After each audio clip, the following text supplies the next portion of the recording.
Ration card সম্পর্কিত video করলে প্রায় সময় দেখা যায় অনেকে কমেন্ট করেন যে আমার রেশন কার্ডটি লাল হয়ে গেছে বা আমি রেশন সামগ্রী পাচ্ছি না, ডিলার যে পজ মেশিন আছে সেখানে লাল হয়ে আছে।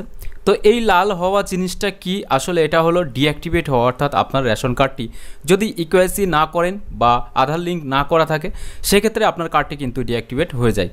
এছাড়াও অন্যান্য ক্ষেত্রেও হয়, যেটা রেশন কার্ড সারেন্ডার করলে কিংবা দেখা যাচ্ছে একজন ব্যক্তির নামে দুটি রেশন কার্ড আছে, সেক্ষেত্রে একটাতে আধার লিঙ্ক আছে আর একটাতে আধার লিঙ্ক নেই, যেটাতে নেই সেটা ডিঅ্যাক্টিভেট হয়ে গেছে। তো ম্যাক্সিমাম ক্ষেত্রে দেখা যায় যে অনেকের কিন্তু আধার লিঙ্ক করা নেই বা আধার লিঙ্ক করেননি বা ইকেওয়াইসির কাজটি করেননি, যার কারণে তাদের রেশন কার্ডটি ডিঅ্যাক্টিভেট হয়েছে। গেল তো বিষয়টা কি কারণে ডিঅ্যাক্টিভেট হয়েছে এটা জানিয়ে দিলাম। এবার জানাবো নিজেরাই কিভাবে এই ডিঅ্যাক্টিভেট কার্ডগুলোকে অ্যাক্টিভেট করবেন অনলাইনের মাধ্যমে। শুধুমাত্র দুটি শর্ত, একটা হলো আপনার রেশন কার্ড নাম্বারটি জানতে হবে, দ্বিতীয়ত আপনার আধার কার্ডটি আপনার কাছে রাখতে হবে এবং ওই আধার কার্ডের সাথে যেন ফোন নাম্বারটি লিঙ্ক থাকে। এই দুটি শর্ত পূরণ করলেই বাস আপনি নিজে বাড়িতে বসে ফোন থেকে কিংবা কম্পিউটার বা ল্যাপটপ থেকে করতে পারবেন। এটার জন্য food.wb.gov.in অফিসিয়াল যে ওয়েবসাইটটি আছে এটা ওপেন করে সিটিজেন্স হোম এখানে আপনাকে ক্লিক করতে হবে। এরপরে দেখতে পারবেন ইনকোয়ারি একটা অপশান থাকবে, অনুসন্ধান, এখানে আপনারা ক্লিক করবেন। এরপরে দেখতে পারবেন search your ration card details. First আগে আপনি আপনার রেশন কার্ডের যে স্ট্যাটাস সেটা চেক করে নেবেন। এটার জন্য এখানে রেশন কার্ড নাম্বার, এখানে যে ক্যাপচা কোডটি দেখাচ্ছে সেম টু সেম আপনারা এখানে ইনপুট করবেন। এরপরে সার্চ যে বাটনটি আছে এই সার্চ বাটনে ক্লিক করবেন। সার্চ অপশানে ক্লিক করার সাথে সাথে দেখতে পারবেন এখানে কিন্তু লাল হয়ে আছে এটাই, অর্থাৎ এখানে ration card category, ration card হোল্ডারের নাম, এছাড়াও ডেট অফ বার্থ বা বয়স কত সেটা দেখাবে। এরপরে এখানে আপনার অ্যাড্রেস বা ডিলার সমস্ত তথ্য দেখাবে। এখানে দেখতে পাচ্ছেন ইকেওয়াইসি ডান, এটা কিন্তু নো। এছাড়াও আধার সিডেড বা আধার লিঙ্ক যেটা সেটাও কিন্তু করা নেই, যার কারণেই কিন্তু কার্ডটি ডিঅ্যাক্টিভেট হয়েছে। এখানে স্ট্যাটাসেও ডিঅ্যাক্টিভ দেখাচ্ছে। তো এটাকে অ্যাক্টিভ করার জন্য আপনাকে যেটা করতে হবে, আপনারা ফের হোম পেজে এখানে চলে আসবেন। এরপরে সিটিজেন্স হোম এখানে ক্লিক করবেন।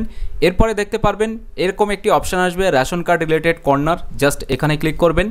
এরপরে দেখতে পারবেন এখানে সেলফ সার্ভিস থ্রু আধার, এখানে ক্লিক করবেন।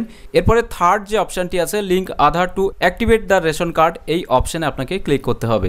এখানে ক্লিক করার সাথে সাথে দেখবেন নতুন একটি পেজ কিন্তু ওপেন হবে।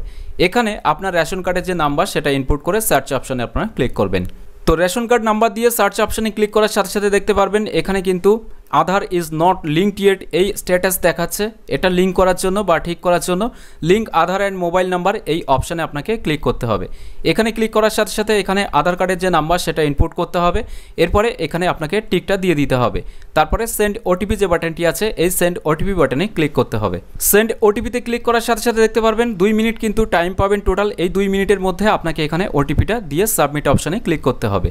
তো সাবমিট অপশানে ক্লিক করার সাথে সাথে দেখবেন এরকম প্রিভিউ দেখাবে। জাস্ট এখানে ভেরিফাই অ্যান্ড সাবমিট যে বাটনটি আছে এখানেই ক্লিক করতে হবে। এখানে ক্লিক করার সাথে সাথে দেখতে পারবেন এখানে Aadhaar has been successfully linked with your ration card, card will be activated once space is available in NFSA. অর্থাৎ যখনই এনএফএসএ কোটা খালি হবে তখন কিন্তু কার্ডটা অটোমেটিক্যালি অ্যাক্টিভেট হয়ে যাবে। আপনার যে কাজ সেটা কিন্তু আপনি অলরেডি এটা করে নিয়েছেন। এরপরে এখানে ওকে যে বাটনটি আছে ওকে বাটনে আপনারা ক্লিক করবেন। এখানে ক্লিক করার সাথে সাথে বলছে যে আপনি কি ফোন নাম্বার লিঙ্ক করতে চান। যদি ফোন নাম্বার লিঙ্ক আগে থেকে করা থাকে তাহলে আপনাকে লিঙ্ক করার প্রয়োজন নেই, আর যদি লিঙ্ক না করা থাকে তাহলে ইয়েস অপশানে ক্লিক করে যে নাম্বারটি লিঙ্ক করতে চান সেই নাম্বারটি কিন্তু আপনাকে এখানে ইনপুট করতে হবে।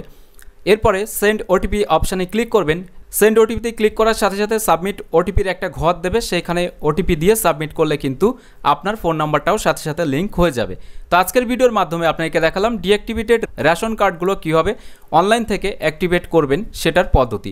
যদি ভিডিওটি ভালো লাগে তাহলে অবশ্যই একটি লাইক করে দেবেন এবং বেশি বেশি করে শেয়ার করবেন সকলের সাথে, যাতে সবাই এই বিষয়টি জানতে পারে। এছাড়াও এখনকার এই ভিডিওটি প্রথম থেকে শেষ পর্যন্ত দেখার জন্য আপনাকে জানাই অসংখ্য অসংখ্য ধন্যবাদ।